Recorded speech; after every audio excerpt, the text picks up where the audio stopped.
નમસ્તે મિત્રો, આજે આપણી સાથે એક નવા જ વિષય સાથે આપણે સ્પીક બિંદાસ પર છીએ અને આપણી સાથે છે રાજકોટના ખ્યાતનામ જ્યોતિષ શાસ્ત્ર શ્રી રાજેન્દ્ર દ્વિવેદી કે જેઓને છેલ્લા 48 વર્ષનો બહોળો અનુભવ છે જ્યોતિષ શાસ્ત્રમાં. આ વર્ષો દરમિયાન તેમણે હજારો મેળાપક કરેલા છે અને હજારો તેમણે જન્માક્ષર જોયેલા છે. અને સૌથી મજાની વાત એ છે કે 1988માં કે જ્યારે હજી કમ્પ્યુટર્સ ભારતમાં આવવાની પણ શરૂઆત નહોતી થઈ ત્યારથી તેમણે પોતાનો સોફ્ટવેર બનાવવાની શરૂઆત કરી અને એનાથી પણ એક વિશેષ વાત કે તેમણે પોતાનું જ પંચાંગ કરેલું. એટલે તેઓ સાયન્ટિફિક અને આપણું જે શાસ્ત્રોક્ત છે એ બંનેને સાથે જોડી અને જ્યોતિષ શાસ્ત્રને લોકો સુધી પહોંચાડે છે. તો રાજેન્દ્રભાઈ, આપનું ખૂબ ખૂબ સ્વાગત છે. બાબા, અને પહેલો જ પ્રશ્ન એ રહેશે કે જન્માક્ષર એટલે શું?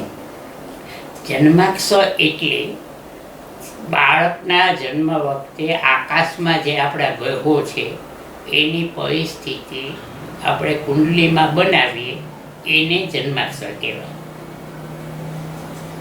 બરાબર છે. એટલે એ સમયે જે કયા ગ્રહો આકાશમાં ક્યાં છે એની ઇફેક્ટ નવજાત બાળક ઉપર જે આવે એને આપણે જ્યોતિષ શાસ્ત્ર કહી શકીએ. આપણે જે કુંડળી કહીએ છીએ ને, આ જેને કુંડલી કહી શકીએ. થોડું જ્યોતિષ શાસ્ત્ર વિશે થોડો એક અછડતો પરિચય પણ આપણે મેળવી લઈએ. જે તમે ચોક્કસ. જી, જ્યોતિષ શાસ્ત્ર વિશે થોડું બેકગ્રાઉન્ડ જણાવશો? શાસ્ત્ર વેદાંત છે, એટલે કે આપણા જે વેદ છે જેને સંસ્કૃતમાં ઋષિ મુનિઓએ જે રચેલા છે એમાં જે એક ભાગ છે એનો ભાગ છે એ જ્યોતિષ છે. એમાં 4 લાખ શ્લોક છે અને માનવ જીવનમાં આવતી ચડાવ અને ઉતાર માટે અનુભવી અને જાણકાર જ્યોતિષીઓ માર્ગદર્શન આપી શકે એવા સુભાષયથી ઋષિ મુનિઓએ જ્યોતિષ શાસ્ત્રની રચના કરેલી છે. તો એ જે છે વૈજ્ઞાનિક દ્રષ્ટિએ આજના સમયમાં, કારણ કે આની રચના થઈ હજારો વર્ષો થયા છે, તો એને વૈજ્ઞાનિક દ્રષ્ટિ સાથે તમને તો આટલો બહોળો અનુભવ છે, તો કેવી રીતના જોડી શકો છો? હજી સુધીમાં ખૂબ એના રિઝલ્ટ સાયન્ટિફિક છે. જ્યોતિષ શાસ્ત્રમાં અંધશ્રદ્ધાને કોઈ અવકાશ જ નથી. આ બધું જે શાસ્ત્ર છે એ 75 થી 85% સાચું પડે, 100% નથી. પણ તમને આઈડિયા આવે.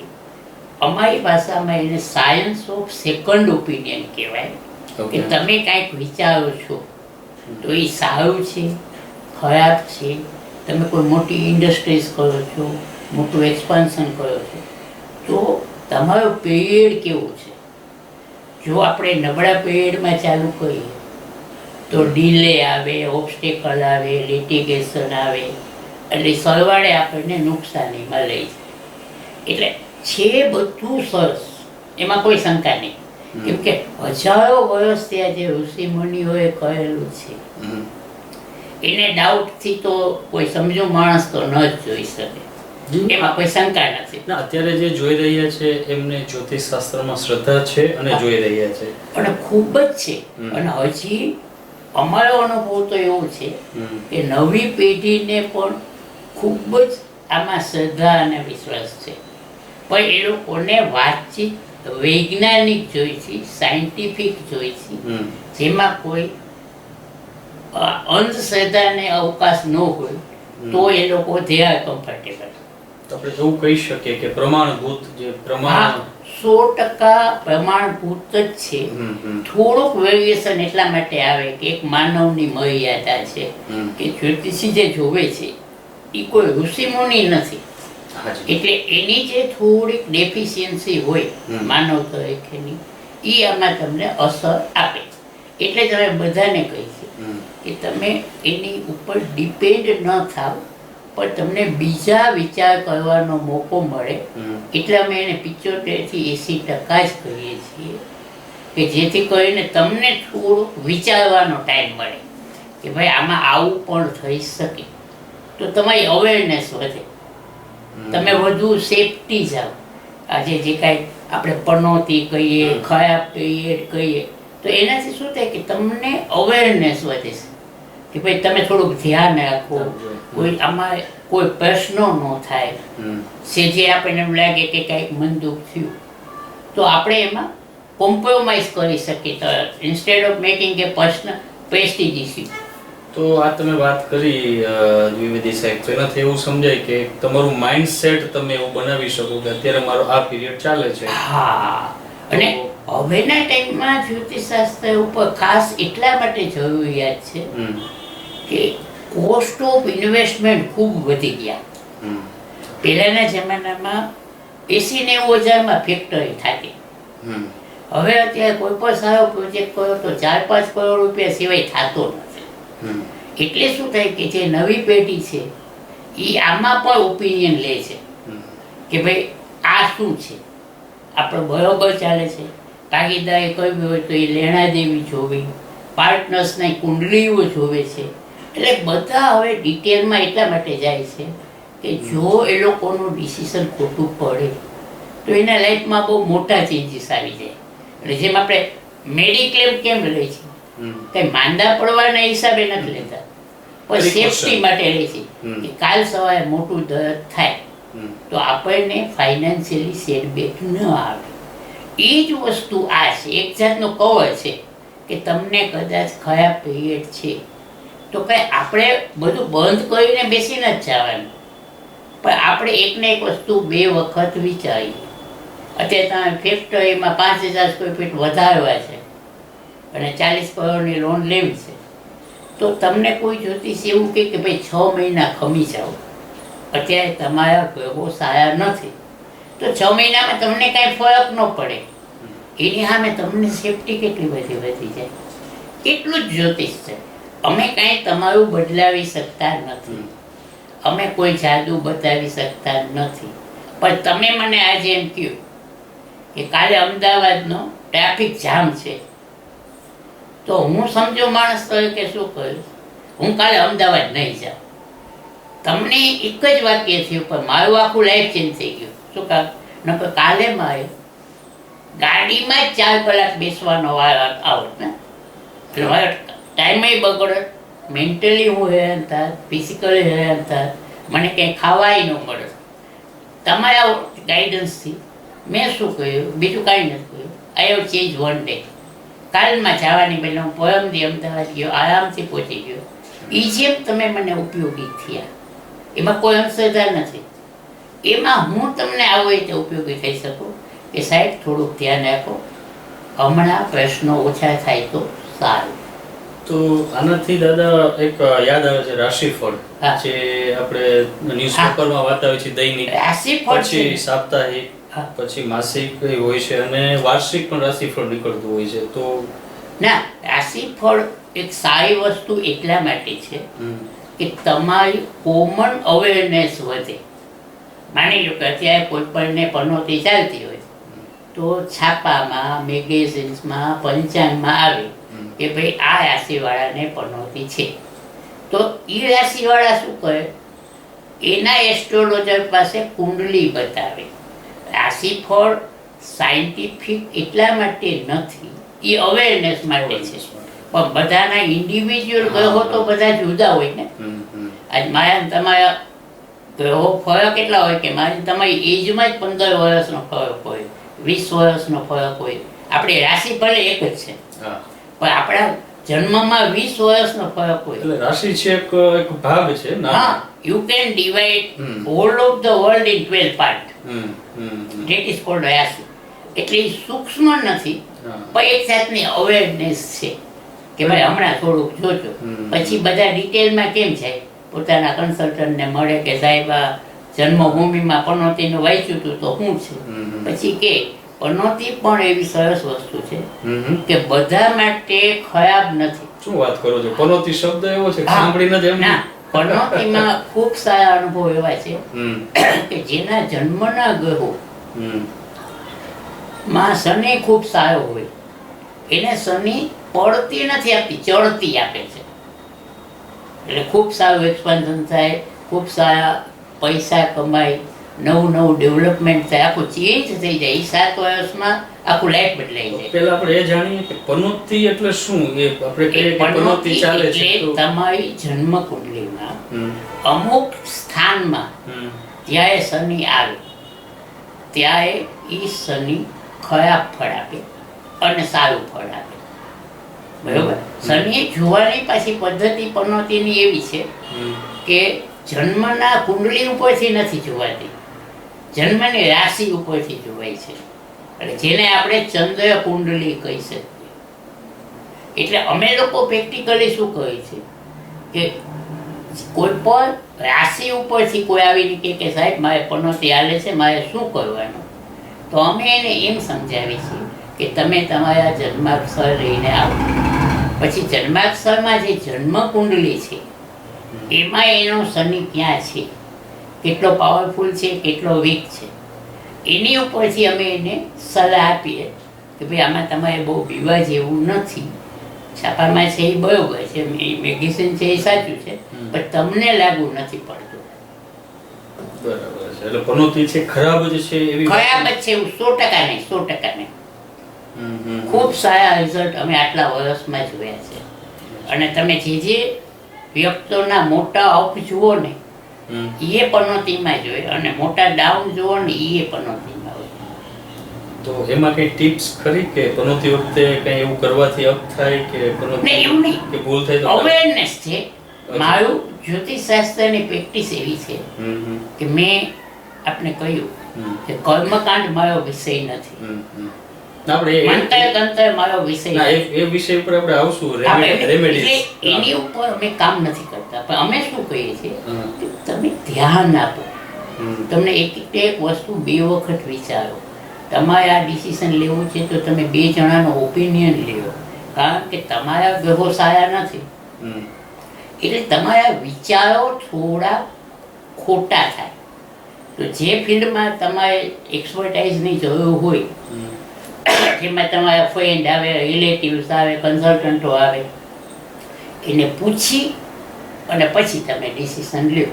તમારે ફેક્ટરીમાં એક્સપાન્શન કરવું છે તો તમે તમારા ફેક્ટરી ફ્રેન્ડ્સને પૂછો કે ભાઈ અત્યારે થોડુંક મારું પીરિયડ જામતો નથી, તો મને આવો એક વિચાર આવે છે કે આપણે 5 કરોડનું કન્સ્ટ્રક્શન કરી નાખીએ, તો કરાય કે ન કરાય. તો એ છે તમારો ફ્રેન્ડ હોય એમ કે હમણાં હાલે છે તો હાલવા દે ને, મારા ભાઈ શું ઉતાવળ છે. એનાથી શું ફાયદો થયો કે તમારું પીરિયડ પાસ થઈ ગયો, ઓટોમેટિક તમારી સ્મૂથનેસ આવશે અને ઓટોમેટિક તમારું એક્સપાન્શન થશે.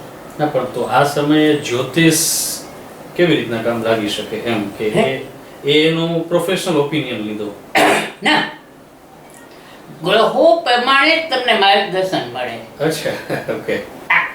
તમે મને મળ્યા ને આજે, એ મારા એક પ્રારબ્ધનો ઉદય જ છે. આપણે એકબીજા મળ્યા તો આપણે એકબીજાના નિમિત્ત છે. એમને નિમિત્ત સિવાય મળાતું નથી. અને તમને આશ્ચર્ય થશે કે કોકના ઘરની ચા પીવી હોય ને તો એ ડિસાઈડ છે. માં પણ એક લેડા જેવી છે. એ જે દિવસે તમારે જ્યાં જમવાનું લખ્યું હોય ને ત્યાં તમારે જવું જ પડે. પુરુષાર્થ તો શું છે? ફક્ત તમારા રિઝલ્ટ મેળવવાની એક પ્રક્રિયા છે. પણ જો તમારા ગ્રહો સારા ન હોય તો તમને પુરુષાર્થની પણ ઈચ્છા ન થાય. એટલે માણસ ટોટલી આના ઉપર ડિપેન્ડ છે, ગ્રહો ઉપર. એટલે જે ટાઈપના ગ્રહો જે રીતે હાલતા હોય એ જ રીતે તમને વિચારો આવે. એ વિચારો ઉપરથી તમે ડિસિઝન લો. એટલે આને સીધું આપણા મન ઉપરનો કંટ્રોલ છે એવું આપણે કહી શકીએ. જ્યોતિષમાં કહેવાય છે પ્રશ્ન કુંડળી. હા, એ પ્રશ્ન કુંડળી શું છે?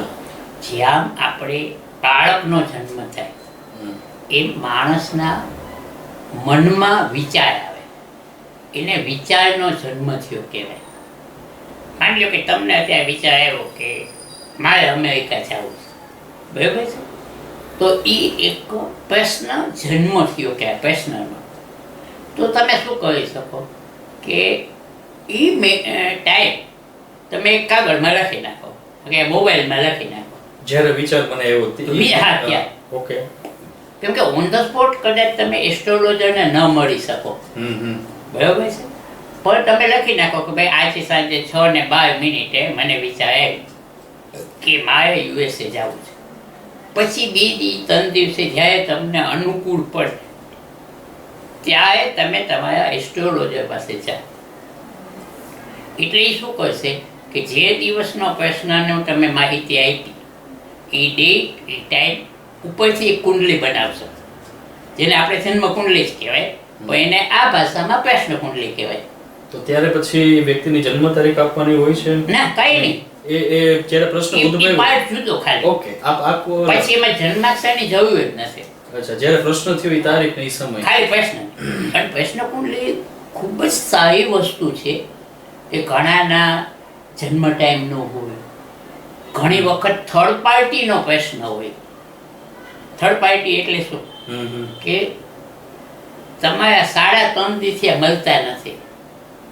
હા, કે એના તમે તો જન્માક્ષર લેવા જઈ ન હોવ.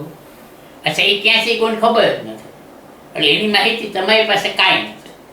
પણ તમને કોકે કીધું કે તમે કોક જ્યોતિષીને પૂછો, એટલે એવા ટાણે તમારી પાસે જે એસ્ટ્રોલોજર હોય એને તમે કહો કે ભાઈ મને આ ટાઈમે વિચાર આવ્યો તો મારા શાળા ક્યાં છે, મળી જશે, ક્યાં આવશે, તો એમાં એના નોલેજ પ્રમાણે એની શક્તિ પ્રમાણે એ તમને માર્ગદર્શન આપી શકે. તો આ કોઈ વ્યક્તિ બાળકો ખોવાઈ જતા હોય છે તો એના વિશે આપણે આ બાબતથી જાણી શકીએ કે 100%. પણ એની એક્યુરસી છે એ ઓછી છે. જે જન્મ કુંડલી છે અને પ્રશ્ન કુંડલી, એમાં જન્મ કુંડલીમાં માની લો કે આપણે 75 થી 80% ગણી છીએ, તો પ્રશ્ન કુંડલીમાં તમે 60 થી 65% ગણી શકો. પણ એમાં ઘણી વખત ખૂબ સારા રિઝલ્ટ અમે જોયેલા છે અને મળેલા છે. એટલે વિજ્ઞાન સાચું છે, વેદ સાચો છે, પણ મારી ભૂલ થાય એવું બને, કારણ કે હું પરફેક્ટ નથી, હું માનવ છું. જે તમને જે માહિતી મળી એ છે કે બને એટલું એમાં સત્યને નોર્મલી શું છે કે માણસને થોડું લાઈન ઓફ એક્શન જોઈ છે, એ એમાં મળી જાય. મોટા મોટો ફાયદો એ થાય.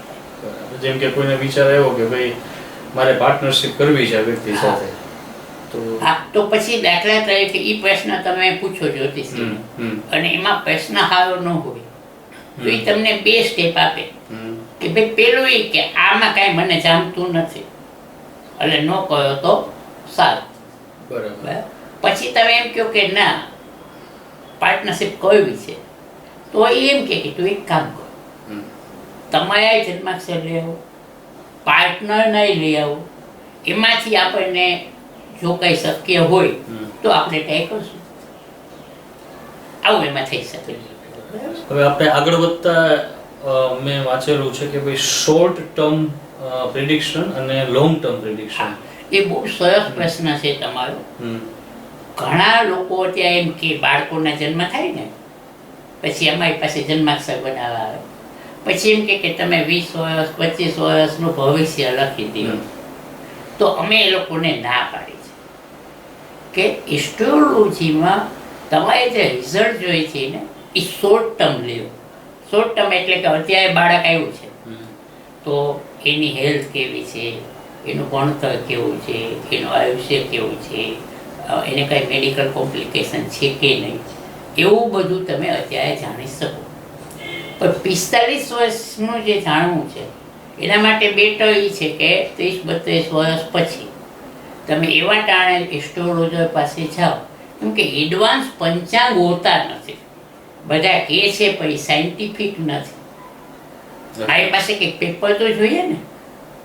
45 વર્ષનું પંચાંગ એટલે સ્ટોક તો હોય નહીં અત્યારે. તો એમ નહીં દાદા, આપણે જ્યારે બાળકની કુંડળી બનાવીએ અથવા લગ્ન વખતે હોય તો એમાં તો આખા જીવનનું બધું બતાવી દીધું હોય, સ્વાસ્થ્યનું, લગ્નનું, કારકિર્દી, હું એ જ કહું છું તમને, મૃત્યુનું, પણ એ બધું રફ આવે છે કે ભાઈ 23-24 વર્ષે લગ્ન થાય, બરાબર છે. બહુ તમે આયુષ્યનો પૂછો તો એમ કે 77 બહુ સોઠીનું ગણી શકાય. પણ જ્યારે આપણા કોઈ વડીલ એક્ઝેક્ટ માંદા હોય ખૂબ જ અને એમ લાગે કે હવે આનું આયુષ્ય કેટલું છે, તો તમને એવા ટાણે અનુભવી જ્યોતિષી ખૂબ સારું કહી શકે કે દાદા 2-3 મહિનાથી વધુ નથી. શું કામ કે એની પાસે 6, 8, 10 મહિનાનો ફર્સ્ટ ક્લાસ ડાટા છે. એસ્ટ્રોલોજીમાં મેઇન છે ને એ ડાટા છે, એઝમ્પશન નથી, કેમ કે આ પ્યોર મેથેમેટિક્સ છે. એટલે તમારો ડાટા જેટલો સાચો એટલું તમારું રિઝલ્ટ સાચું. એટલે જે ડાટા છે એની જન્મ તારીખ ઈ નહીં, ચાલુ પંચાંગ તો જોઈએ. અચ્છા, પંચાંગની જેને આપણે ગોચર કહેવાય છે જ્યોતિષ શાસ્ત્રમાં, જ્યાં પનોતી છે એ સમયના જે ગ્રહોની સ્થિતિ છે એ તમે 22 વર્ષ પછી કોઈ જ્યોતિષી પાસે જાઓ ત્યારે તમારી જન્મકુંડલી તો ઈ નહીં જોઈ, ઈ બદલાતી નથી. કોઈ 22મે વર્ષના જે પંચાંગ હોય ને, કદાચ તમે જોશો તો બધા પંચાંગ દર વર્ષે 12 પડે છે, બરાબર. નોર્મલી દિવાળીથી 15 મહિનાના પંચાંગ આવે, એમાં બધા સ્ટાર્સ હોય. એ સ્ટાર્સ ઉપરથી બધા પ્રેડિક્શન થતા હોય કે ભાઈ તમારે ગુરુ છે એ 12મો છે, તો પહેલો ક્યારે આવશે, તો કે ભાઈ 25 જાન્યુઆરી 2025. કાલ્પનિક ડેટ આપું છું, સાચી ડેટ નથી આપતો. તો તે પછી તમને શું રિઝલ્ટ આવશે તો એ કહી શકાય. એટલે જેટલું શોર્ટ ટર્મ એસ્ટ્રોલોજીમાં તમે સત્યની નજીક જાશો એટલું લોંગ ટર્મમાં કદાચ તમને રિઝલ્ટ નહીં મળે. આવો મારો અંગત અનુભવ છે. એવી સમજીએ છીએ કે અત્યારે જે પ્રશ્ન છે, અત્યારે જેની જરૂરિયાત છે એના વિશે વાત કરીએ, પછી ભવિષ્યની વાત અત્યારે તમારા દીકરાને કઈ લાઈન લેવી હોય, 6 મહિનાનો બાબુ છે, બરાબર. ચેન્જી છે ખૂબ આવે છે દેશમાં. તો જ્યોતિષમાં તમે એક પ્રશ્ન પૂછ્યો હતો કે અમારે ચેન્જીસ પણ એપ્લાય કરવા પડે, કે જૂના જમાનાના બધા ચેન્જીસ અત્યારે એકેય નથી. તો ગ્રહો પ્રમાણે અમારે મોડિફાઈ થવું પડે ને પ્રેડિક્શનમાં, કે ભાઈ હવે તો આ કોઈ વસ્તુ બનતી જ નથી, તો નવા જે મોડિફિકેશન આવે એ અમારે ગ્રહોમાં અનુભવે પ્રેક્ટિકલી વાંચન કરીને એને એડોપ્ટ કરવા પડે. એટલે એનો બેઝ તો સેમ રહે, પણ હા, બેઝ સેમ રહે, પણ તમારે એના જસ્ટિફિકેશન બદલાવા પડે અને ડિટેલમાં પાછું જવું એટલા. હવે એક દાદા, એક ઘણાનો પ્રશ્ન છે, આ જોતા હશે કે એમને એમની જન્મ તારીખ નથી ખબર, એટલે અથવા છે તો એ ખોટી જન્મ તારીખ છે કે સ્કૂલમાં બેસાડ્યા હોય ને લખાઈ ગયું હોય, બરાબર છે. તો જેની જન્મ તારીખ નથી ખબર, એટલે જન્મ સમય નથી ખબર, તો એની કુંડળી બની શકે? એના માટે ખાલી પ્રશ્ન કુંડળી ઇઝ બેસ્ટ. ઓકે. કે આખી જિંદગી ગમે ત્યારે કોઈ અગત્યના પ્રશ્ન હોય ત્યાં એ પ્રશ્ન લઈ અને એના કન્સલ્ટન્ટ પાસે જાય તો એ થોડુંક માર્ગદર્શન 100% મળે. પણ જન્મ સમય એ ખબર ના, એ પોસિબલ જ નથી. પોસિબલ નથી. તમારા જન્મ સમય જો તમારી પાસે ન હોય તો જ્યોતિષશાસ્ત્રમાં કોઈ એવું વૈજ્ઞાનિક પેટર્ન નથી કે અમે તમને ગોતી શકીએ. એ એસ્ટ્રોલોજીની બહારની ચીજ છે. ઓકે. જેમ દાદા તમે વાત કરી કે જ્યોતિષ શાસ્ત્રથી અવેરનેસ આપણે મળે છે, હવે અમુક પ્રશ્નો છે, તો જ્યોતિષ શાસ્ત્રની દ્રષ્ટિએ વિવિધ ઉપાયો હોય છે, થોડા ઉપાયો વિશે વાત કરો. હા, ઉપાયમાં એવું છે કે એ જ્યોતિષમાં એક પાછી કર્મકાંડની બ્રાન્ચ છે, જેમાં આપણે વિધિ, જપ, યજ્ઞ, યાગાદિ, પણ એ મારું એની ઉપર કોઈ ફોકસ 45 વર્ષમાં નથી. કેમ કે હું આમાં પડેલો બધા રિસર્ચમાં, જ્યોતિષમાં મેં ઘણું કામ કર્યું, પણ આમાં મેં કાંઈ કરી શક્યો નથી. એટલે આના મારી પાસે કોઈ રિઝલ્ટ નથી. તમે રેમેડીઝ જે આપો, નિવારણ કે ઉપાય આપો, શું આપો? એમાં અત્યારની દ્રષ્ટિએ કોમન ફક્ત તપ તરીકે અમે આપીએ છીએ કે માની લો કે અમે તમને કોઈને શ્લોક આપી શાસ્ત્રમાં, તો અમે એમ કહીએ કે તમે પોતે એકલા કરો, કોઈ કર્મકાંડ નહીં, ભલે ક્વોન્ટિટી ન થાય પણ ક્વોલિટી 100% થાય. એ વ્યક્તિ પોતે, હા, વ્યક્તિગત. એવું રીતે અમે ઉપવાસ પણ આપીએ છીએ કે ઉપવાસ બધા ધર્મમાં છે જ, કે ભાઈ તમે શનિવારનું એકટાણું, ગુરુવારનું એકટાણું કરો, મહાદેવજીના મંદિરે દર્શને જાઓ, હનુમાનજીના દર્શને જાઓ. અમે ઇવન કષ્ટભંજન હનુમાનજી મહારાજને દર્શન ના કરીએ. એટલે આ બધી વસ્તુ અમારી સિમ્પલ છે, કોઈ કોમ્પ્લિકેટેડ નથી. તો એ દર્શન કરવાથી વ્યક્તિની જે કુંડળી તો માનો કે બનેલી જ છે, તો પછી એમાં શું પ્રભાવ પડે એનાથી? આખા વાઇબ્રેશનનું એક સાયન્સ છે. તમે કોઈ સારા માણસને મળો ને તો તમને એસી જેવો કમ્ફર્ટ ઝોન થાય. અને કોઈ આપણે કહીને કોમ્પ્લિકેટેડ પર્સનાલિટીને મળો તો તમને એમ થાય કે અહીંયા આપણે ખોટા આવ્યા, તમને એસા સફોકેશન થાય અને તમે ભાગી જાઓ. ઉર્જા સેમ આપણા મંદિરમાં છે. કેમ કે આ બધા જે મંદિર છે એની પ્રાણ પ્રતિષ્ઠા થયેલી છે, એટલે એના રિઝલ્ટ તો તમને 110% મળે છે. ખાલી તમારી શ્રદ્ધા હોવી જોઈએ. એ તો કોઈ પણ વસ્તુમાં. આજે હું તમને કામ ચીંધું ને તોય મને શ્રદ્ધા હોવી જોઈએ કે તમે કરશો કે નહીં. એટલે આપણામાં એક પાછું ટેલિપથીનું એક સાયન્સ છે કે જો મને તમારામાં શ્રદ્ધા ન હોય તો તમને મારું કામ કરવાની ઈચ્છા ન થાય, અથવા એવા સંજોગો ઊભા થાય કે એ કામ થાય નહીં. એમ તમે ભગવાનની ઉપર જો સંપૂર્ણ શ્રદ્ધા રાખો તો ખૂબ સારા રિઝલ્ટ અમે આટલા વર્ષમાં જોયા છે, એમાં કોઈ શંકા નહીં. અને આપ જે વાત કરો છો શ્રદ્ધાની, તો એવું બની શકે કે ભાઈ જ્યોતિષ અને ડોક્ટર પાસે લોકો ત્યારે જતા હોય કે જ્યારે ખૂબ થાકેલા હોય પ્રશ્નોથી, તો ત્યારે ત્યારે શ્રદ્ધા જન્મવું સરળ છે. બધામાં છે સાહેબ. આ જ્યોતિષની વાત છે, તમારા મેડિકલમાં જાઓ, લીગલ સાઈડમાં જાઓ, કોમ્પ્લિકેશનમાં જાઓ, એટલે બધી જગ્યાએ માણસને જ્યારે કંઈક આડું હાલતું દેખાય ત્યારે કોઈ પણ માણસ સ્વાભાવિક રીતે કોકનો ઓપિનિયન લેવાય થાય. આ બહુ સાયન્ટિફિક જ છે. અને આમ બીજા શબ્દોમાં એવું કહી શકીએ કે બુદ્ધિનું એક માપ છે એ આવી જાય આપણે શ્રદ્ધાના ક્ષેત્રમાં જઈ શકીએ. અને શ્રદ્ધાથી જ માનવ જીવી શકે છે. એક પહેલા સમજી લો, શ્રદ્ધા એવી મોટી ચીજ છે કે આપણે ખાલી પ્લેન 4 કલાક મોડું થાય ને તો આપણને ટેસ આવે, પછી એક શ્રદ્ધા હોય કે ના ગમે એમ થાય પછી 3 વાગે આવશે તો ખબર, ત્યારે તમે 3 સુધી માંડી ટકી શકો. પછી જો એમાંય તમને વિશ્વાસ ન હોય તો તમે કોલેપ્સ થઈ જાઓ. એટલે શ્રદ્ધા તો બહુ જ જરૂરી છે અને એ જ આપણને જીવાડે છે. દાદાના ઇન્ટ્રોડક્શનમાં જ વાત કરી કે સોફ્ટવેર 1988 થી મૌલિક સોફ્ટવેર બનાવવાની ત્યારથી મેં શરૂઆત કરેલી. તો તમે આના વિશે વાત કરો કે જ્યોતિષ શાસ્ત્રમાં સોફ્ટવેર બનાવવાનો વિચાર કેમ આવ્યો, પછી તમે જે બનાવ્યો અને સોફ્ટવેરની વિશેષતા શું છે? 88ની સાલમાં રાજકોટમાં તૈયાર સોફ્ટવેર આવ્યા એસ્ટ્રોલોજીના.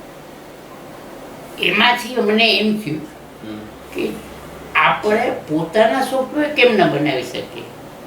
તો એ સોફ્ટવેર તમે જોયેલા અને ટેસ્ટ કરેલા, તો એમાં તમને સંતોષ? ભાગલપુર યુપીમાં બનેલા. અચ્છા. પણ એમાં મને થોડીક મિસ્ટેકો લાગી મારી બુદ્ધિ પ્રમાણે, જ્યોતિષશાસ્ત્રની દ્રષ્ટિએ. પછી મેં એવું વિચાર્યું કે આપણે ગુજરાતી છે, મારો ગુજરાતમાં જન્મ છે, તો મારે પહેલા સોફ્ટવેર ઇંગ્લિશમાં હોવા જ ન જોઈએ. એટલે ખાલી ગુજરાતી ભાષાના અનુરાગમાં મેં આખા ગુજરાતીમાં સોફ્ટવેર બનાવવાનો વિચાર કર્યો. તો ત્યારે મલ્ટી લેંગ્વેજમાં સોફ્ટવેર નહીં આવતા હોય? અત્યારે કોઈ પણ ગુજરાતીમાં સોફ્ટવેર છે જ નહીં, બધા મલ્ટી લેંગ્વેજ છે. એટલે તમે કોઈ પણ જન્માક્ષર જુઓ ને જેમાં ઇંગ્લિશ 100% હોય. ત્યારે અમે જે સોફ્ટવેર બનાવ્યા છે એ કોઈ સોફ્ટવેરની કોપી નથી. અને તમને કદાચ આનંદ આવશે કે હું જે તમને કામ આપું એ આખા ઇન્ડિયાના કોઈ પણ કોમ્પ્યુટરમાંથી તમે પોઈન્ટ ન કાઢી શકો એની 1000%ની ગેરંટી, 100%ની. શું છે અલગ વિશેષતા? એનું કારણ એ કે અમે પોતે હાથે સોફ્ટવેર બનાવ્યા. અમે સરસ સોફ્ટવેર એન્જિનિયર પાસે, અને અમારી સ્પેશિયાલિટી એ છે કે અમે જ્યારે કોમ્પ્યુટરમાં આવ્યા ત્યારે કાંઈ લેંગ્વેજીસ નહોતી, બધું પ્રાઇમરી સ્ટેજમાં હતું. પ્રાઇમરી એવા મોટા સોફ્ટવેર નહોતા, એવા મોટા કોમ્પ્યુટર નહોતા, બરાબર છે. ત્યારે અમે એક એક વસ્તુ ડિફાઇન્ડ કરી અને એને સોફ્ટવેરમાં કન્વર્ટ કરાવી. અને એમાં એટલું ખ્યાલ રાખ્યો કે કોઈ પણની કોપી થવી ન જોઈએ. એટલે અમારા સોફ્ટવેરમાં અમારું પોતાનું લોજિક છે. બીજા બધા સોફ્ટવેર તમે જુઓ ને તો બધાનું લોજિક કોમન છે, ખાલી ઓલા આપણે પેકેજિંગ મટીરિયલ કેમ બદલાવી એમ બધાએ બારોબારથી થોડા સુધારા કરેલા છે. ત્યારે અમારા 2 સોફ્ટવેર છે, એક જન્મ કુંડલી અને એક આપણે મેચ મેકિંગ કહેવાય છે, જેને મેળાપક. જન્મ કુંડલીનો જે સોફ્ટવેર છે એ કોમન જન્માક્ષર બનાવવાનો છે. એમાં પણ અમારી સ્પેશિયાલિટી છે કે અમે જે હાથે કુંડલી બનાવતા, હું 76થી આ લાઈનમાં છું, કોમ્પ્યુટરમાં આપણે 92માં આવ્યા, ત્યાં સુધી અમે બધા હાથે જન્માક્ષર બનાવેલા છે. એ જ ફોર્મમાં અમે સોફ્ટવેર બનાવ્યા. અચ્છા, કારણ કે તો તમારે કમ્પેરિઝન તો તમારે કરવાની થાય કે જે મેન્યુઅલી કરો છો એ જ વસ્તુ સોફ્ટવેરમાં થવી જોઈએ. બરાબર છે. એટલે અમે પેઇન્ટ ફોર્મ પણ એ જ લીધું. હજી મારી પાસે એવા જન્માક્ષર છે હાથે બનાવેલા, એ હું તમને બતાવી શકું કે આ જ વસ્તુ અમે હાથે કરતા હતા, એ જ અમે કોમ્પ્યુટર પાસે કરાવી. બરાબર. જન્માક્ષરમાં સામાન્ય રીતે જે જન્મ કુંડલી, ચલિત કુંડલી, 6 કુંડલી બીજી આવે, અને અષ્ટોત્તરી મહાદશા અને વિંશોત્તરી, આ બેયનો અમે એમાં ઉલ્લેખ કરેલો છે. અને એમાંય ડેટ બેઝ આખું બનાવેલું છે. બરાબર. અને એમાં પ્રિન્ટિંગ, એની સ્ટેશનરી બધી સ્પેશિયલ છે, બધી.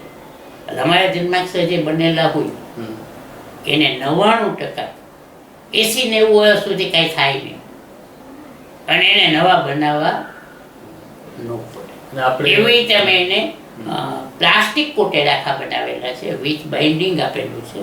એક જ વાર માણસ જન્માક્ષર બનાવે, એને આખી જિંદગી કામ આવે. પછી જે અમે મેળાપકનો બીજો સોફ્ટવેર બનાવ્યો, કેમ કે અત્યારે શું થાય, બધા સગપણ માટે ગ્રહો મેળવે, એમાં અમે જે સોફ્ટવેર જોયા જૂના આ લોકોના બજારમાં, એમાં ઘણી ભૂલું અમને લાગી કે ભાઈ આ હારું ખોટું થાય છે. હવે સોફ્ટવેરમાં કેવું છે કે જાણકારને જ ભૂલ ખબર પડે, વાપરનારને ન પડે. બરાબર. એટલે